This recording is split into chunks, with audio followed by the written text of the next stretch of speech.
नमस्कार, मैं बालेश Gupta HD news से अपने कैमरा पर्सन जितेंद्र सिंह के साथ। आज हम लोग हरिद्वार के एक ऐसे मंदिर आए हैं जिनके बारे में बहुत कम लोग जानते हैं। जिस मंदिर के बारे में आपने नेपाल के पशुपतिनाथ मंदिर के बारे में तो सुना ही होगा, लेकिन बहुत कम लोग जानते हैं कि हरिद्वार में भी पशुपतिनाथ का मंदिर है।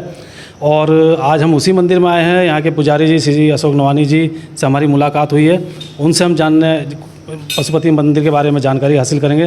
तो नवानी जी, सबसे पहले आपका HD न्यूज़ में बहुत बहुत स्वागत है। धन्यवाद जी। सबसे पहला सवाल है कि हरिद्वार में पशुपतिनाथ मंदिर है, बहुत कम लोग जानते हैं, तो आप बताइए मंदिर के बारे में कुछ बताइए, कब बना, कैसे बना। जो भगवान पशुपतिनाथ जी का जो मंदिर यह मंदिर हैं, ये नेपाल में जो पशुपतिनाथ मंदिर हैं, इन दोनों मंदिरों की सेम एक ही व्याख्या है जी। दोनों मंदिरों को पूरी एक ही मान्यता है। और यह मंदिर जो है हरिद्वार भारत में एक और विश्व में दो ही मंदिर हैं जी। भारत में जो है हरिद्वार में जो मोती बाज़ार हैं, मोती बाज़ार के ठीक बीचों में यह मंदिर स्थापित है। यहाँ इस मंदिर की जो है कि जो विशेषता है, केदारनाथ जी से नेपाल में पशुपतिनाथ जी की उत्पत्ति हुई थी और वहाँ से जो है फिर यहाँ पर पशुपतिनाथ जी को स्थापित किया गया है। नहीं, मेरा ये कहना है कि जो मंदिर वहाँ है, पशुपतिनाथ जी की जो मान्यता वहाँ है, वही मान्यता इस मंदिर की भी है। सेम मान्यता दोनों मंदिरों की है, एक ही जैसी मान्यता है। और जिस पत्थर से नेपाल में पशुपतिनाथ जी की आवृत्ति है जी, उसी पत्थर से यहाँ भी वहाँ पशुपतिनाथ जी निर्मित हैं और एक ही पत्थर से पूरी मूर्ति का निर्माण किया गया है। अच्छा, मैं देख रहा हूँ कि इस मंदिर की जो बनावट है वो भी काफ़ी अलग ही टाइप की। तो किस टाइप से बनाया मंदिर है? ये जो पूरे मंदिर की जो आकृति बनाई गई है वो श्री यंत्र के आधार पे बनाई गई है। जैसे श्री यंत्र होता है, ठीक श्री यंत्र जैसे ही यह मंदिर की आकृति बनाई गई है। अच्छा, एक चीज़ और है कि आपने बताया, मैं तो 3-4 रास्ते देख रहा हूँ। आप एक रास्ता इधर है मेरे राइट हैंड की तरफ, जो आप मोती बाज़ार बता रहे हैं, एक रास्ता इधर से भी है। तो ये कौन सी जगह कहलाती है पीछे वाली? गेट है इधर। जी जी जी जी। इधर कुशा घाट से आएगा ये वाला रास्ता जी। जो इधर से आएगा, तो इधर वाला रास्ता जो आएगा मोती बाजार से आएगा। जो मोती बाजार सब्जी मंडी के पास में ही बिल्कुल ये लगा हुआ, गंगा जी से कम 40-50 मीटर की दूरी पे है ये। ज़्यादा दूर नहीं है, बिल्कुल मुख्य बाजार जो हरिद्वार का मेन बाजार है मोती बाजार, वहाँ पर ये मंदिर है। अच्छा, मैं एक चीज़ जानना चाहता हूँ कि ऐसा क्या कारण रहा कि इस मंदिर के बारे में बहुत कम लोगों को पता है?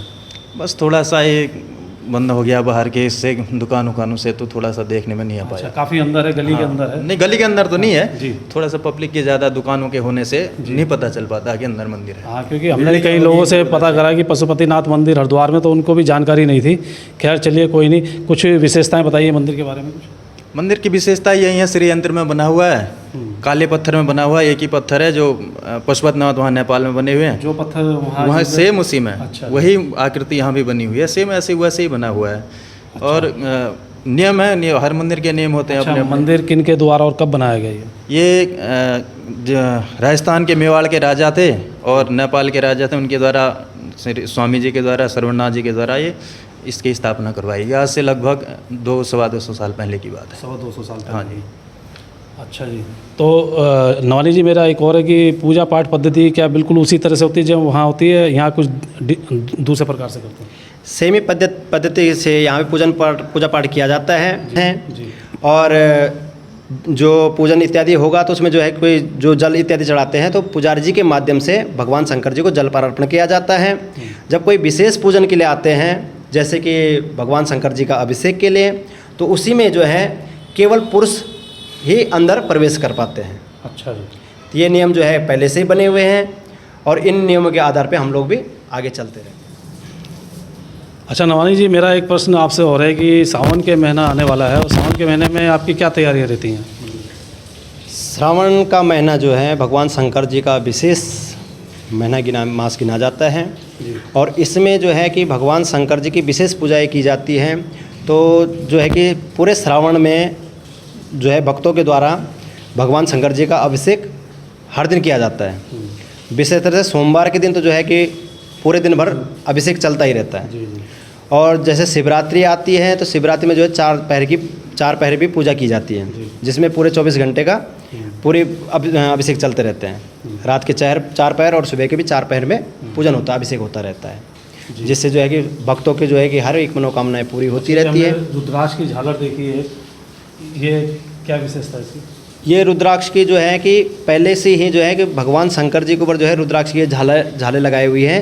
ये जो है 100 लाख से जो है ये रुद्राक्ष की पूरी मालाओं से एक झालर बनाया गया है। और जैसे विशेष कभी कभी जो है मतलब कि प्रसाद के रूप में भी इनको वितरण किया जाता है। नवानी जी, मेरा अगला प्रश्न ये है कि सुनने में आया है कि जो लोग चारधाम यात्रा जाते हैं और जो केदारनाथ जी के दर्शन करते हैं तो उनको नेपाल में पशुपतिनाथ जी के दर्शन करने भी अनिवार्य होते हैं, तो ये सत्य है? हाँ जी, ये पूरा सत्य है कि क्योंकि जो नेपाल पशुपतिनाथ जी जो केदारनाथ जी में भगवान शंकर जी है वही स्वरूप जो है पशुपतिनाथ जी का नेपाल में है। तो केदारनाथ जी की यात्रा के उपरांत जो है पशुपतिनाथ जी के दर्शन करने अनिवार्य हैं और उससे जो है आपको संपूर्ण फल मिलने वाला है। तो जो व्यक्ति जो है कि वहाँ नेपाल में जाने में असमर्थ हो, सुविधा ना मिल पाए, तो जो है हरिद्वार में आकर के पशुपतिनाथ जी के दर्शन करें तो जो फल वहाँ से उनको मिलने वाला है वही फल जो है उस फल की प्राप्ति यहाँ के दर्शन से भी अनिवार्य मिल जाएगी जी। तो यहाँ आने के लिए मतलब यहाँ कैसे पहुँच सकते हैं भक्त लोग अगर आना चाहें? यहाँ हरिद्वार में आकर के जैसे रेल का सफ़र करें तो रेलवे स्टेशन से जो है कि मोती बाज़ार के लिए ऑटो रिक्शा पकड़े और मोती बाज़ार में आकर के जो है श्रवणनाथ मठ पशुपतिनाथ जी का मंदिर यहीं स्थापित है श्रवणनाथ मठ में। और यहाँ मतलब जो है कि गंगा जी के किनारे आनंद निवास भी बता सकते हैं। आनंद निवास घाट है गंगा जी में जहाँ जो है गंगा जी की आरती होती है। और मनसा देवी, ये लगा लीजिए जो मनसा देवी और चंडी देवी है, ठीक इनके मध्य में, ठीक इनके बीचों बीच में भगवान पशुपतिनाथ जी विराजमान है। जहाँ से मनसा देवी की ट्रॉली जाती है, ट्रॉली जहाँ से जाती है तो उसके ठीक सामने जो है कि सब्जी मंडी है। सब्जी मंडी से थोड़ा सा आप और आगे जाएंगे हर की पैड़ी की तरफ तो 5-10 कदमों पे ही आपको यह मंदिर के दर्शन हो जाएंगे जी। तो ये हमारे साथ अशोक नवानी जी पशुपतिनाथ मंदिर से जुड़े, जिन्होंने हमें बहुत रोचक जानकारियाँ दी मंदिर के बारे में और उन्होंने बताया कि किस तरह की जो लोग नेपाल नहीं जा सकते पशुपतिनाथ मंदिर के दर्शन करने के लिए, वो यहाँ हरिद्वार में भी पशुपतिनाथ मंदिर के दर्शन कर सकते हैं और उनको वही लाभ पुण्य फल प्राप्त होगा जो वहाँ नेपाल में मिलता था, वही पशुपतिनाथ मंदिर के दर्शन से हरिद्वार में ही पुण्य फल प्राप्त हो जाएगा। तो अशोक नवानी जी, HD न्यूज़ से बात करने के लिए आपका बहुत बहुत धन्यवाद। धन्यवाद जी।